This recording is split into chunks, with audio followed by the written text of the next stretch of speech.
在中国浩瀚的历史长河中，有这样一位人物，他一生的轨迹堪称跌宕起伏。他的名字叫王莽，有人说他是千古第一伪君子，也有人称他是古代最具理想主义色彩的改革家。但无论褒贬，他的一生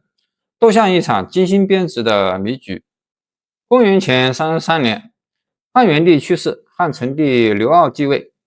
元帝皇后王政君成了皇太后，王家人一个接一个的做起了大官，不免有些得意忘形，生活渐渐变得奢靡，整日沉醉在酒色之中，还大肆炫耀王氏家族的显赫地位。其他人很厌恶王家人，只是不敢表现出来。王太后有一个侄子叫王莽，在王家人高调活跃在朝廷里的时候，他却默默地守在家里服侍年老的母亲。王莽有一个哥哥，可惜过早的去世了，留下孤儿寡母，也是王莽在照顾他们。除了尽孝道，王莽还跟随名师学习礼经，待人接物都彬彬有礼，从不以王室身份炫耀。在大家看来，王莽简直就是一位道德模范。大司马王凤是王莽的伯父，对王莽赏识有加，临死前特意嘱咐王太后多多关照王莽。王太后就封王莽为黄门郎，后来又升迁至摄春校尉。这时是公元前22年，不单是王凤，朝中其他大臣也很欣赏王莽，纷纷在汉成帝面前称赞他。叔父王商甚至请求皇帝把自己的一半郡国送给王莽。汉成帝整天听着别人赞美王莽的话，以为王莽真的有能力博得众人赏识，于是在公元前16年提升他为新都侯，加封为骑都尉和光禄大夫、侍中。当了当官的王莽还是和以前一样，甚至比以前还要谦逊，不管是对待下属还是百姓，都是客客气气的。有一次把自己的马车卖掉，得来的钱都施舍给了穷人。百姓一提起王莽，满口都是赞扬和崇敬。别看王氏家族很多人都位居高官，其实他们在百姓心里的地位还没有王莽高。另一位大司马王庚在告老还乡的时候，向汉成帝推荐王莽做自己的接班人。汉成帝同意了，于是王莽成了王氏家族第4个担任大司马一职的人。而这时他只有38岁，皇帝赏赐的钱财都被王莽拿去救济穷人和款待学者文人，自己却一直保持简朴的生活，家人穿着颜色素淡的衣服。曾有一次，大臣们去王莽家做客，误把王莽的妻子当成了佣人，因为妻子穿的衣服一点儿也不像大户人家那么鲜亮。公元前7年，汉成帝去世，汉哀帝继位。只过了6年，汉哀帝也死了，王太后拥立年仅8岁的汉元帝孙子刘抗继位，是为汉平帝。王莽依然担任大司马，皇帝年纪还小，政权渐渐落在王太后和王莽的手里。众人一开始没有反对，还很欣慰幼主能得到王莽的扶持。然而在权力和欲望的熏陶下，王莽的思想发生了变化，政治演戏慢慢的暴露出来。他利用王太后赶走了自己的叔父王立，然后册封三朝元老孔光的儿子为侍中兼分车都尉，逼迫孔光为自己卖命。孔光没办法，只好在上朝的时候当着皇帝和百官说了很多赏识王莽的话，接着又对付那些对王莽不利的人，使得这些大臣先后被罢官，其中有中太仆史立、南郡太守务将龙、河内太守赵昌以及泰山太守丁选等人，还罢黜了高昌侯董武和关内侯张游的爵位。王莽在朝廷里安插自己的亲信，只要王莽一声令下，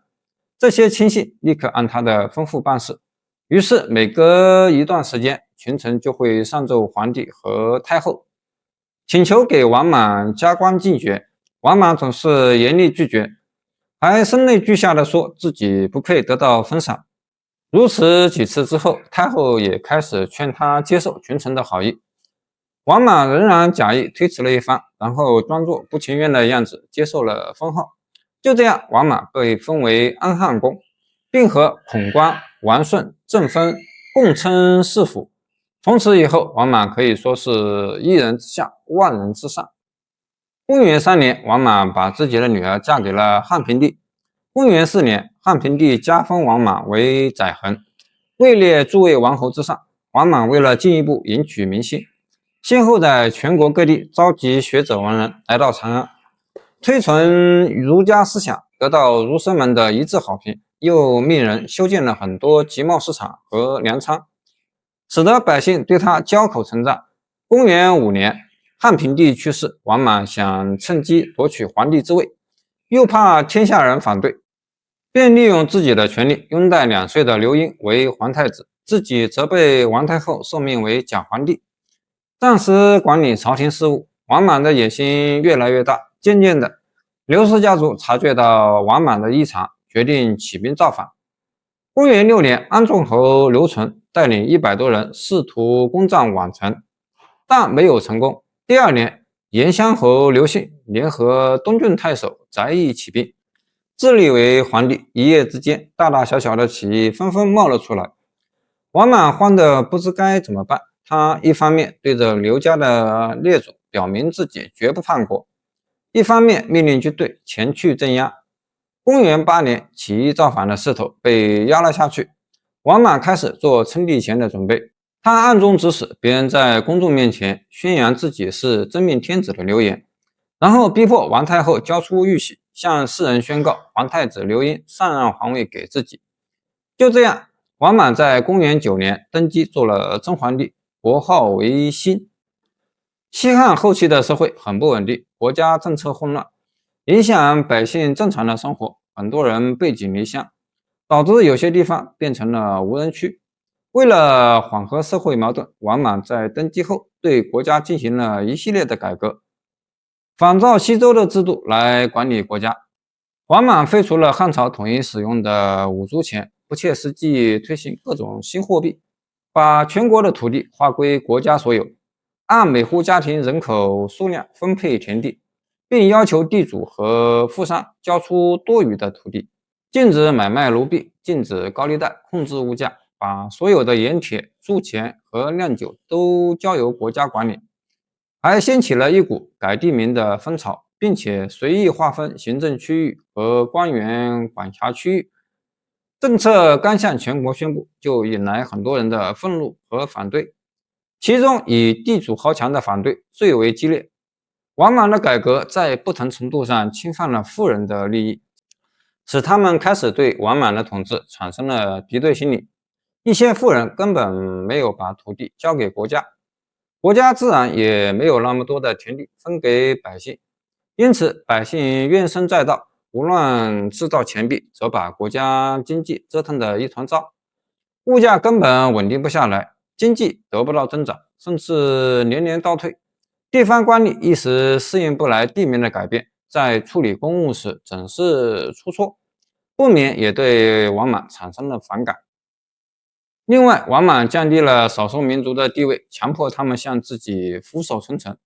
各族首领十分气愤，继而引发了少数民族和中原的战争。王莽派遣了10万大军前往边境对抗，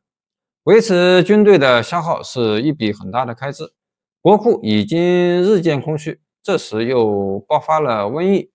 旱灾、蝗灾以及黄河决堤，统治者措手不及，天下一片动荡。王莽的改革不但没有促进发展，反而令国家陷入混乱之中。